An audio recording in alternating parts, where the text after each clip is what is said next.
My friends, let us come together for a moment and grow still within ourselves. For without inner stillness, it is impossible to discern the truth I would share with you. In the midst of all the seeking and searching that fills human life, there lies one simple misunderstanding, one false assumption that has shaped the world's entire sense of God, of prayer, and of spiritual living. It is the belief that somehow, somewhere, there is a gap between you and the presence that formed you, sustains you, and lives as your very being. This sense of separation is not evil, nor is it a sin, but it is the root of all fear, all lack, and all loneliness.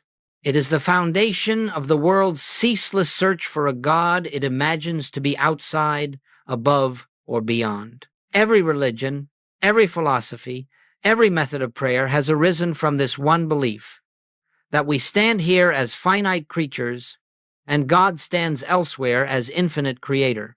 And from that belief, we stretch out our hands, our thoughts, our desires, always reaching, always imploring, always hoping that somehow the divine will notice our plea and bring us the peace we imagine to be withheld.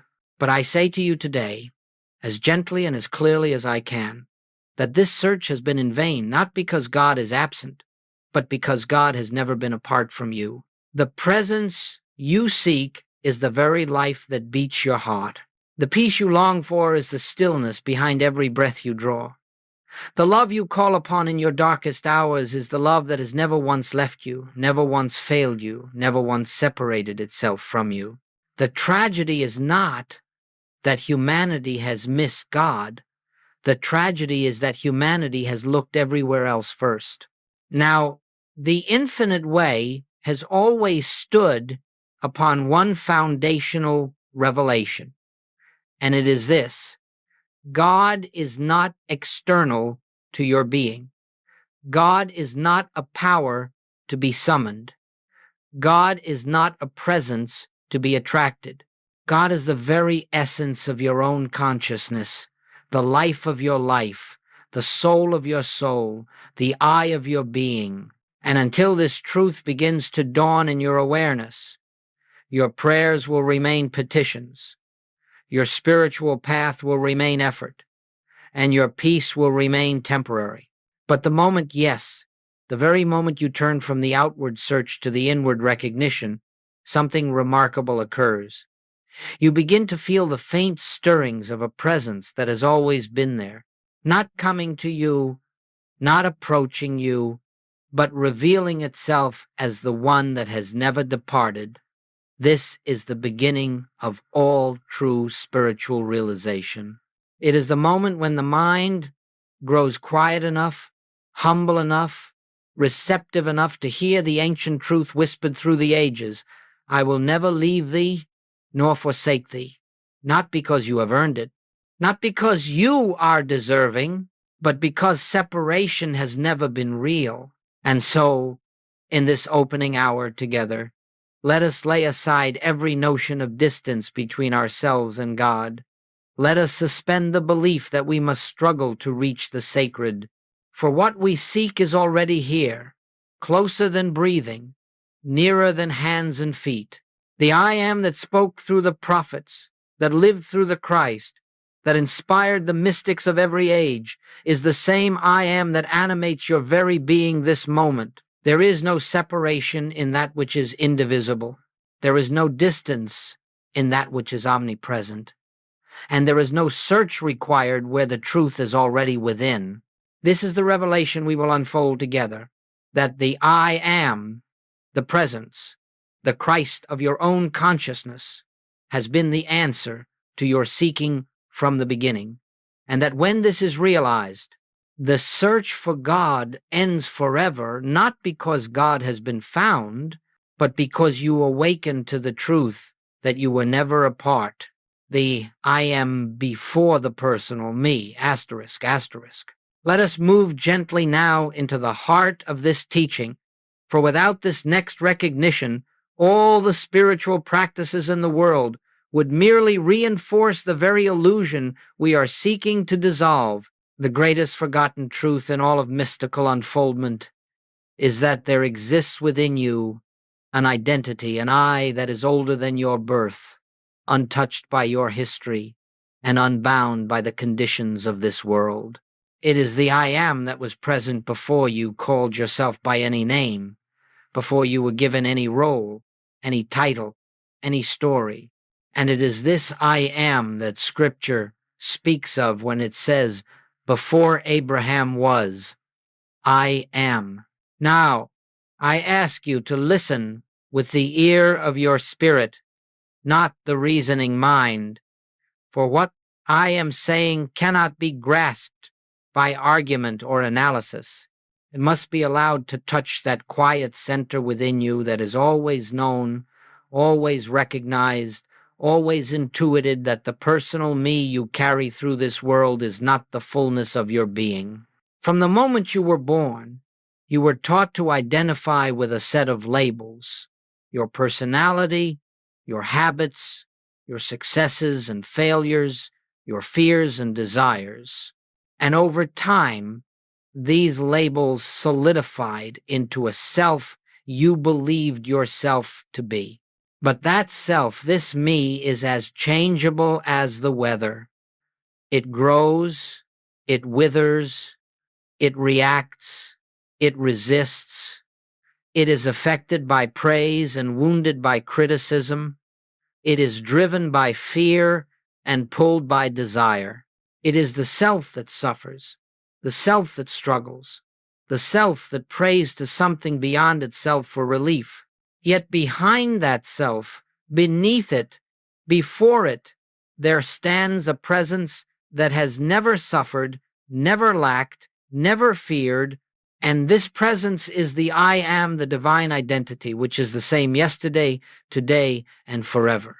You see, the mistake we make is believing that the I am is the personal self, saying, I am good, I am tired, I am afraid. But no, that is not the I am. That is the mind attempting to clothe the divine in human garments. The true I am is silent, still, unconditioned. It is the pure awareness that notices thought but is not touched by thought, that witnesses emotion but is not bound by emotion. It is the presence that cannot be enhanced by praise nor diminished by condemnation. If you will sit quietly for even a moment and observe the one who is aware, the one who is present before thought arises, you will begin to sense the I am that is your true identity. This is not imagination, it is recognition. It is not effort, it is remembrance. For the I that you have believed yourself to be is only the surface appearance of a much deeper reality. And the spiritual life begins not when you attempt to improve the personal self, but when you recognize that the personal self has never been yourself at all. Now, the world has forgotten this truth because it has lost the ability to look within. It has become hypnotized by form, mesmerized by personality, conditioned by the belief that the individual is separate from the divine. And so the personal me is worshipped, defended, and struggled with endlessly. But the infinite way reveals that the I am, the true self, is not confined in the body, not limited by circumstance, not influenced by the ebb and flow of human experience. It is the life of God individualized as you. And here lies the great turning point. When you begin to sense even faintly that the I, which is your true identity, is not the person you appear to be, the search for God begins to dissolve, for the seeker and the sought are one. The awareness that is looking for God is the very presence of God looking through you. The one who longs for truth is the truth itself stirring within you. The one who desires awakening is the awakened presence inviting you to remember. This is the great forgotten truth. The I am that breathes your breath, that animates your life, that watches through your eyes, is nothing less than the infinite appearing as the finite, the eternal expressing as the temporal, the divine living, itself as your individual being. When this begins to dawn in your consciousness, you will find that the personal self slowly relinquishes its grip, not through force, but through the quiet recognition that it has never been the center of your life. The I am has always been the center, and to that I am, we now turn more consciously. Let us look now, quietly and honestly, at how this sense of separation ever took root in our experience. For you see, the separation itself is not real, only the belief in it appears real. And yet, the moment we believe it, we begin to live out the consequences of that belief as though it were fact. When we entered this world, we entered it innocent, unconditioned, untouched by fear or self-judgment. But almost immediately, the world began to instruct us, not intentionally, not maliciously, but unconsciously. It taught us that we were a separate self, a small self, a vulnerable self. It taught us that we were a physical body, born to certain parents, belonging to a certain culture, functioning in a world governed by physical laws and psychological patterns. And slowly, almost imperceptibly, our attention became fixed on the outer realm, on appearances, on conditions, on the behavior of others, on the state of our own minds and bodies. We learned to evaluate ourselves by what we could see, hear, touch, and feel. This is me, we said, pointing to the body. These are my thoughts, my emotions, my memories. And with that simple identification came the birth of the personal self, the self that believes it stands apart from the infinite, apart from the one who formed it. It is this personal identity that feels fear because it imagines itself exposed. It feels lack because it imagines supply must come from outside. It feels guilt because it imagines it must justify its existence before God. And so the human race began to search for God as something external, up in the sky, hidden in buildings of stone, trapped in rituals or doctrines. The search itself became the evidence of the belief in separation. If God were truly within, how could you ever seek him without? But I want you to understand something very clearly. This belief in separation did not arise because you are sinful or unworthy. It arose because the world is hypnotized by appearances, hypnotized by form, hypnotized by the false assumption that the outer world is the source of life. And in this hypnosis, humanity forgot the ancient truth that life is lived from within, outward, not from without inward. This is why Goldsmith said, "We were born under the law, not under grace." He meant that from infancy, we were conditioned to live by the laws of the external world, laws of fear, law of cause and effect, law of judgment, law of comparison, law of personal striving.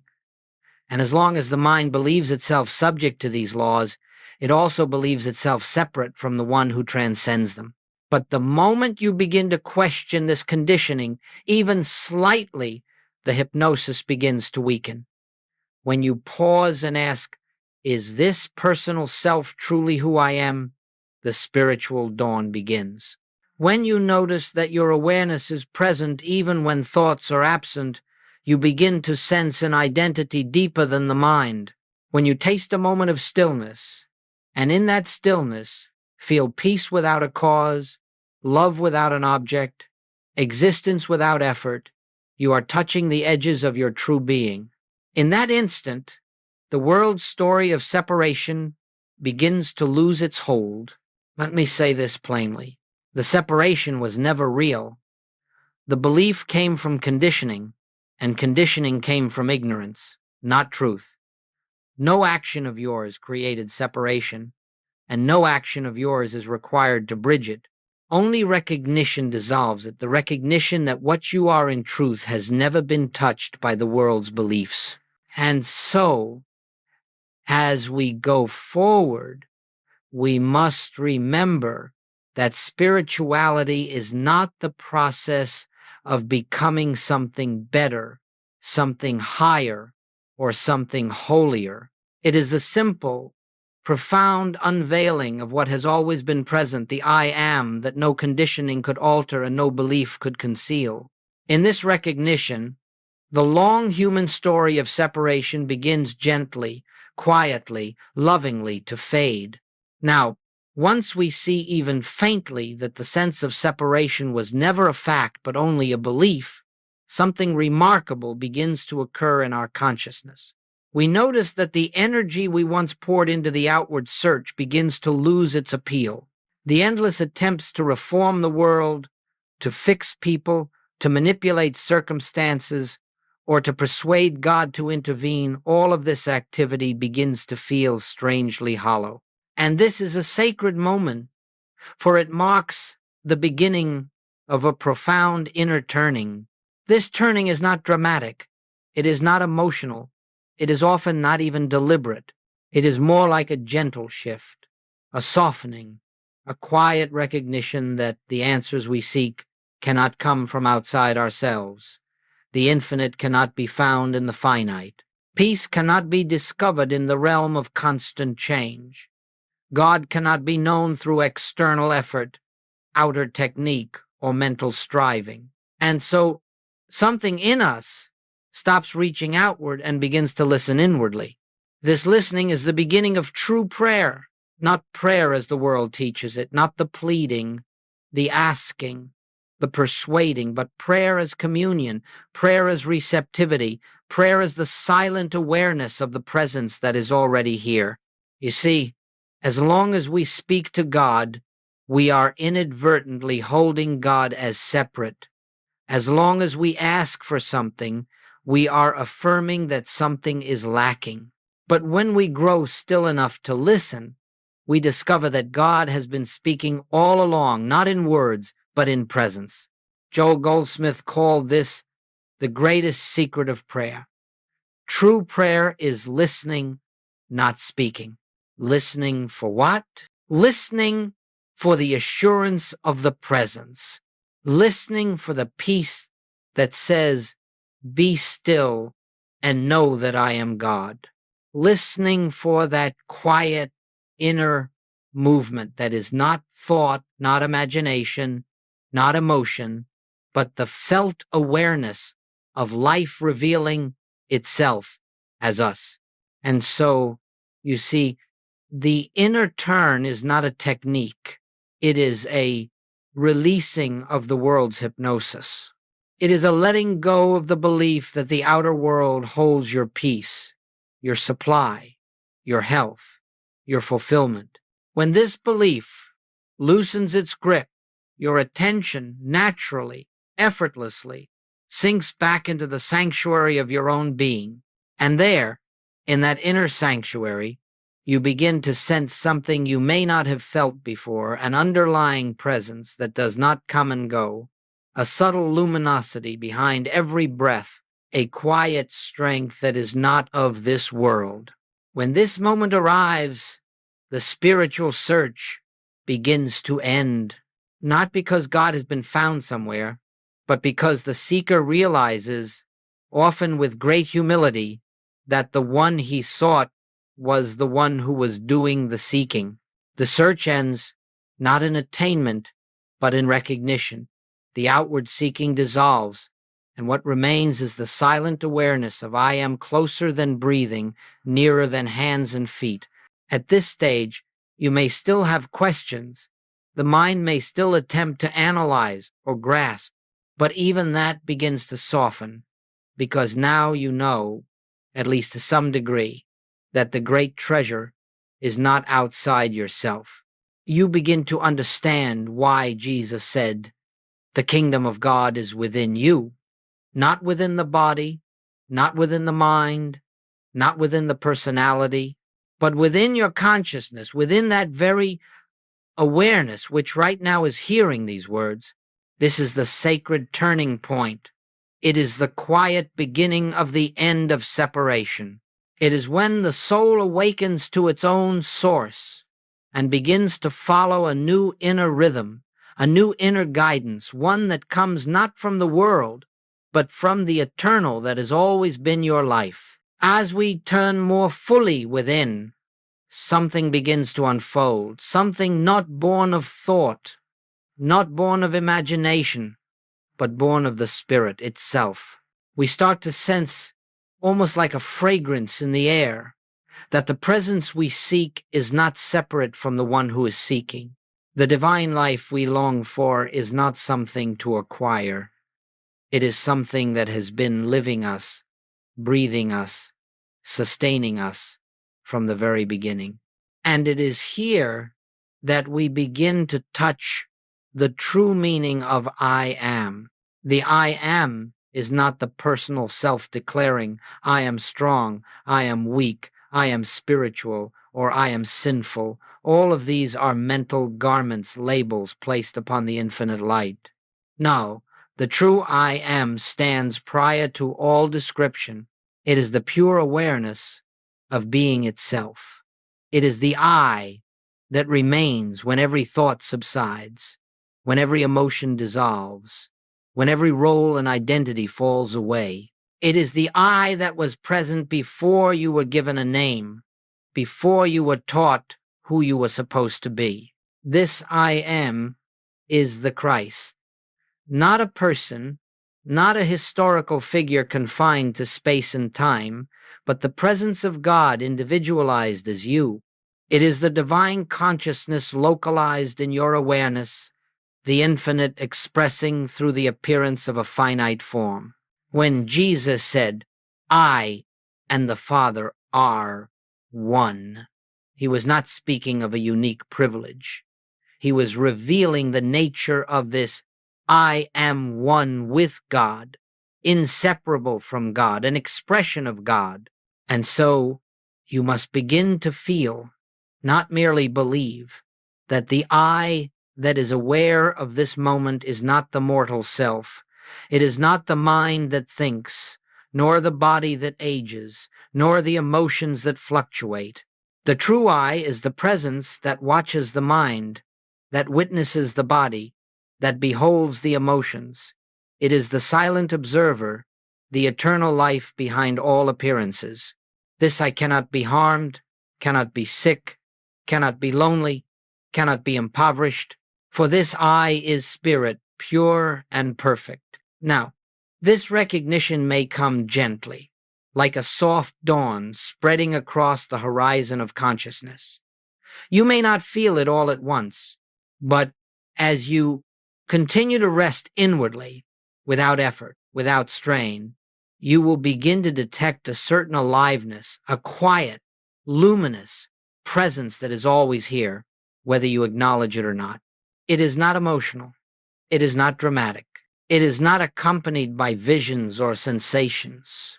It is simply the awareness of being, the stillness beneath all movement, the light behind all appearances. And as this recognition deepens, you discover something wondrous. You cannot lose the I am.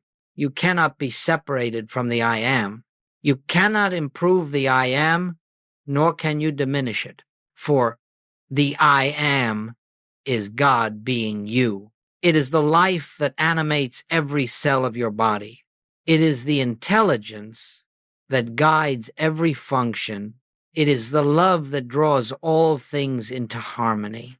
It is the peace that remains even when the world is in turmoil.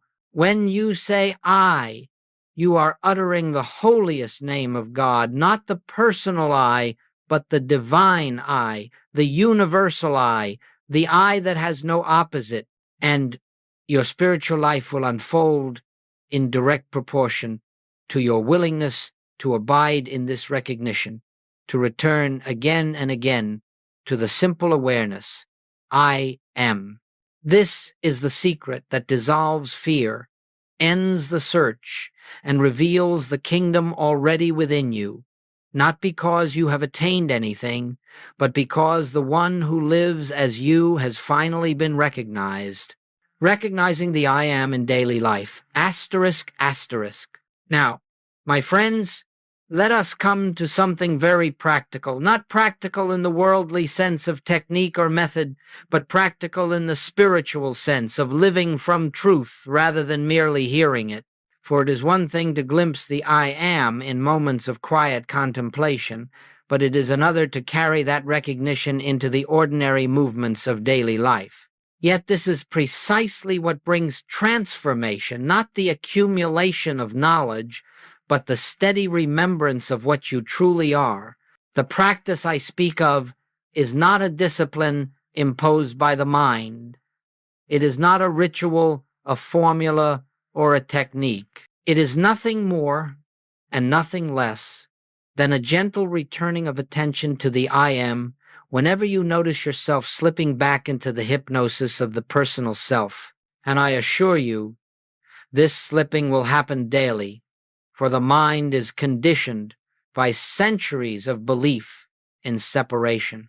But every time you return to the awareness of I am, the conditioning weakens and the truth within you grows stronger. How do we begin? Start simply. In any moment, whether you are walking, working, resting, or simply breathing, pause inwardly and recognize I am here. Not as a body, not as a personality, but as presence, as awareness, as the silent witness of this moment. When stress arises, do not rush to solve it. Instead, notice the one who is aware of the stress. Turn attention away from the problem and toward the observing presence. In that instant of recognition, you shift from the personal me to the impersonal I am, and you will find that peace begins to blossom without your effort. When fear appears, do not fight it. Fighting fear strengthens it. Instead, quietly acknowledge, I am, and therefore all is well. The personal sense may feel frightened, but the I am, the real self, remains untouched. The moment you rest in this recognition, fear begins to lose its authority. When lack seems to confront you, resist the urge to calculate, to analyze, to worry your way into solutions. These attempts arise from the belief that supply comes from the world. But supply is the outward expression of inner consciousness. So simply pause and remember, the I that I am is infinite abundance, invisible and ever present. You will find that new avenues open, unexpected resources appear, and what seemed impossible begins to unfold naturally, not through struggle, but through consciousness. In moments of conflict, whether with a colleague, a family member, or a stranger, do not attempt to change the other person. Recognize instead the I am in yourself, and then silently recognize it in them. When you behold the divine identity behind the mask of human behavior, something changes, not in them, but in your consciousness. And consciousness is the only arena in which anything real occurs. Throughout your day, use brief moments standing in line, sitting in traffic, preparing a meal to gently return to the awareness of being. Whisper inwardly, I am. Feel the quiet presence behind the activity. This simple recognition is the foundation of spiritual living. It needs no effort, no intensity. It simply needs consistency. Now, do not misunderstand. You are not using the I am to fix problems. If you attempt to use truth for personal ends, you will reinforce the very sense of separation you are trying to dissolve. The I am is not a tool for the personal self. It is the dissolution of the personal self. When you abide in I am, problems do not need solving, they lose their sense of power. Conditions do not need changing, they reveal their spiritual harmony. The world does not need controlling. It begins to reflect the peace established within you. Let me offer you a simple contemplative inquiry, one that can be returned to again and again. Before any thought arises, before any emotion appears, before any image of yourself comes to mind, what am I? Do not answer this with words. Rest in the silence that follows. That silence is the doorway into the I am.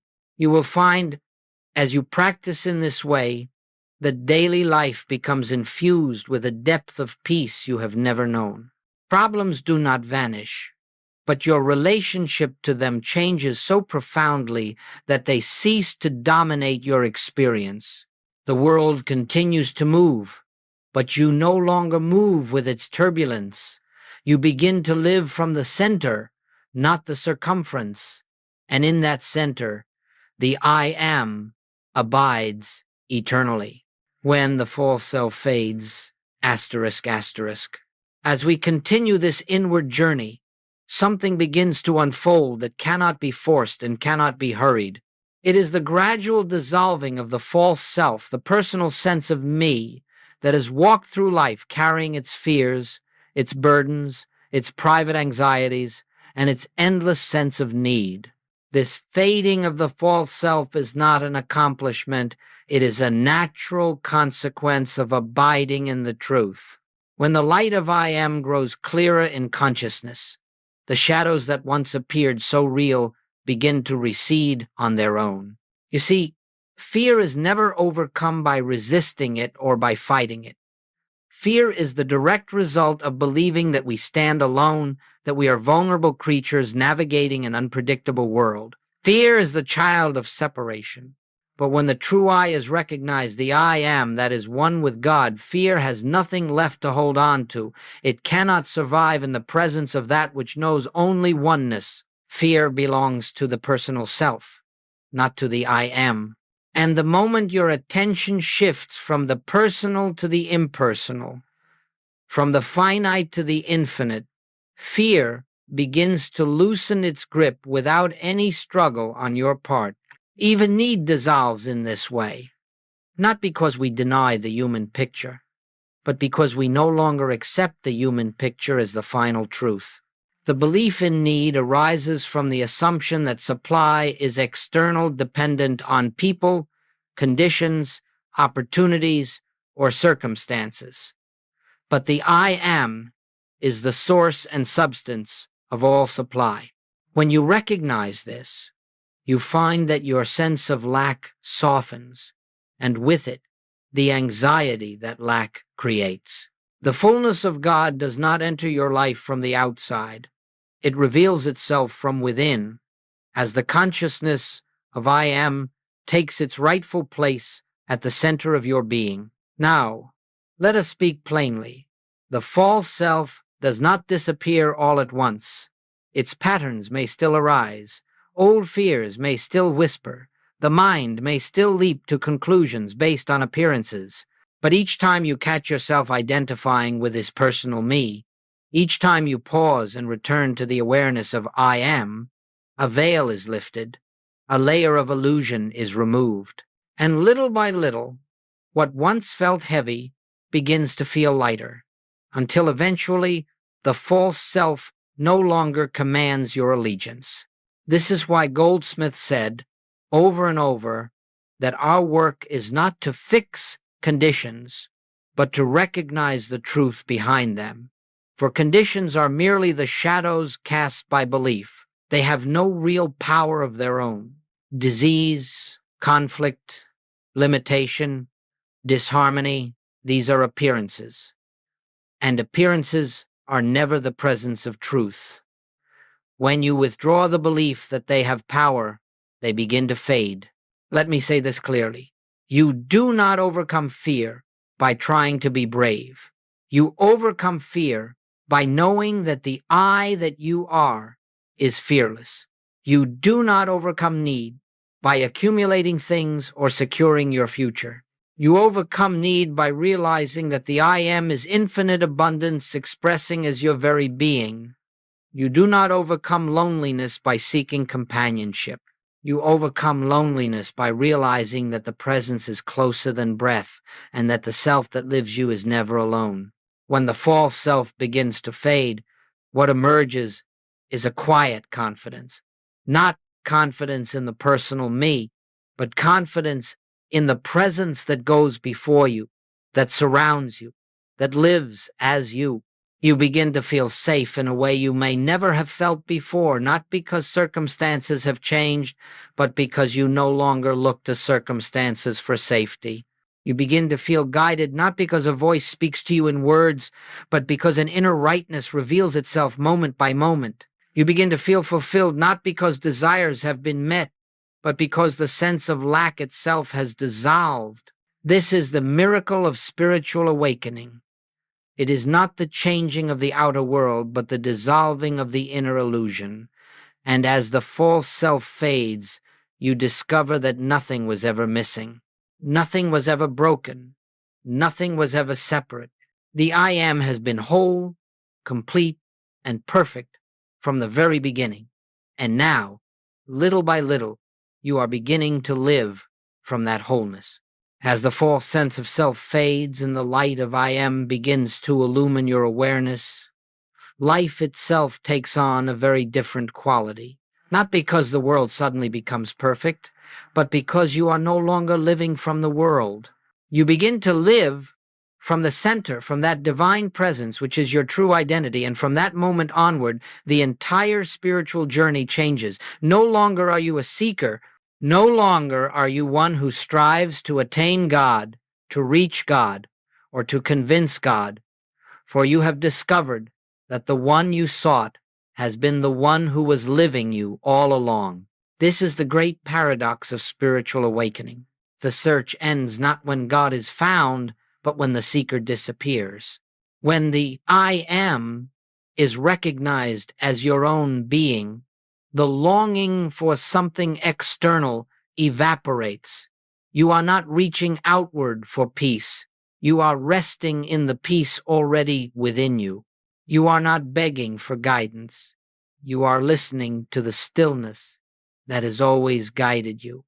You are not trying to attract supply. You are trusting the invisible source that pours itself into expression through your consciousness. You are not asking for healing.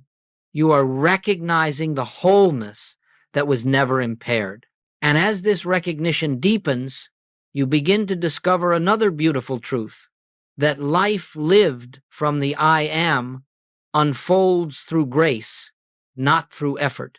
There is a quiet rhythm to your days, an inward harmony that is not dependent upon circumstance. Problems still arise in the outer world, but they no longer stir the depths of your being. They touch only the surface, like ripples on a lake whose depths remain undisturbed. You find yourself responding from peace rather than reacting from fear. You meet situations with clarity rather than confusion. You interact with others from love rather than from need or defense. Relationships begin to change not because you work on them, but because the presence begins to live through you. When you behold the I Am in yourself, you naturally begin to behold it in others. You see through the masks of personality and glimpse the same divine light appearing in countless forms. The urge to judge softens. The tendency to criticize dissolves. Compassion arises without effort. And because you are no longer trying to change anyone, harmony begins to reveal itself where conflict once appeared. Even supply takes on a new meaning. You no longer think in terms of getting or keeping. You begin to understand through actual experience that supply is the outward expression of inner consciousness. When the I Am is recognized as the source, supply flows not as something you manipulate, but as something that naturally unfolds. Opportunities come without strain, resources appear without anxiety, and needs are met without fear, because consciousness itself is providing. Healing becomes different as well. You do not heal by attempting to fix the body or correct conditions. You heal by recognizing the spiritual perfection that is already present, even if the outer picture appears otherwise. The body becomes an instrument for the expression of the I am, and its harmony is restored as consciousness reveals its wholeness. This is not willpower, it is not mental effort, it is the silent activity of grace. But perhaps the most profound change occurs within your sense of identity. You no longer think of yourself as a human being striving for spiritual understanding.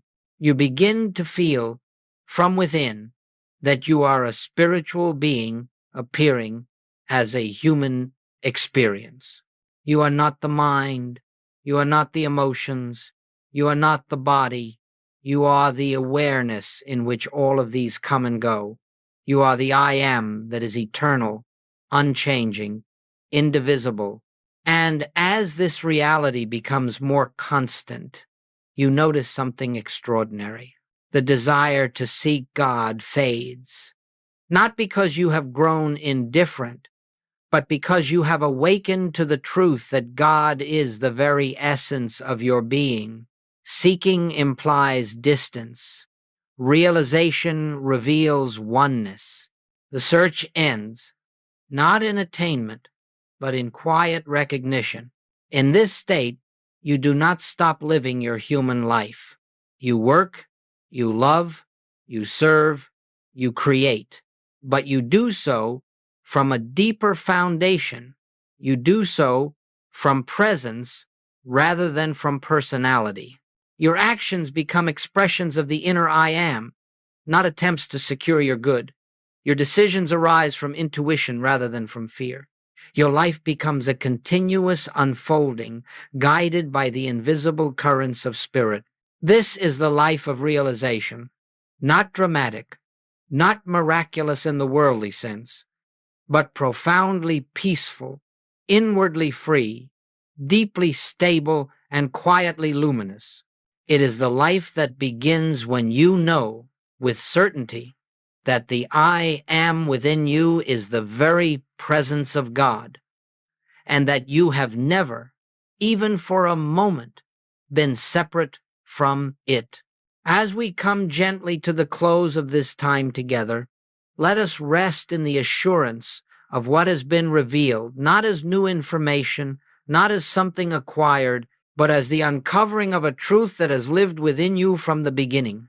For every word spoken here, every silence between the words, has pointed to only one reality, that the I which you are is the presence of God, eternally complete, eternally whole, eternally one. It is important that you understand this. Spiritual realization is not a moment in time. It is not an experience that comes and then goes. It is the gradual unveiling of what has always been present, always shining, always whispering beneath the noise of human thought. Even when you feel distant from it, even when you forget, even when you fall into old patterns, nothing changes the truth that the I am is the very life that lives you. The world may tell you that you are separate, that you are incomplete, that you must strive to become worthy of God, but the inner voice tells you something entirely different. It tells you, fear not, I am with you, not beside you, not above you, not watching over you as a separate being, but as your own life, your own awareness, your own true self. This is the meaning of the ancient promise. Lo, I am with you always. It does not mean that God follows you. It does not mean that a divine companion walks behind you. It means that the I am, your being, your consciousness, your awareness, is the very presence of God, and that presence cannot leave you for even a single instant. There has never been a moment of separation. There has only been the belief in separation. And now, perhaps more deeply than before, you can begin to sense that this presence is not fragile. It does not depend upon moods nor upon outer conditions. It does not diminish when difficulties arise, nor does it disappear when fears whisper. It remains steadfast, silent, unchanging, waiting only for your recognition. Let this bring you comfort. You do not walk the spiritual path alone. You do not seek God alone. You do not awaken by your own strength. The very impulse to seek truth arises from the presence within you that is already awake. When you turn within, even for a moment, you will feel it, sometimes softly, sometimes clearly, sometimes only as a quiet peace. But it is there. It has always been there. And as you continue to rest in the awareness of I am, this presence becomes more vivid than any outer experience, more real than any belief, more dependable than any condition. As you leave this moment and return to your daily activities, do not try to hold on to anything. You do not need to preserve this truth, for it is preserving you. Simply be willing throughout your day to pause inwardly and remember, I am. Let that recognition be enough. Let it be your prayer, your meditation, your refuge, and your guide. Allow the world to be as it is, but live from the truth of what you are. And now, as we close, I leave you with this simple realization. You have never been a seeker of God. You have been the expression of God seeking to remember itself. And now, in this very moment, that remembrance has already begun.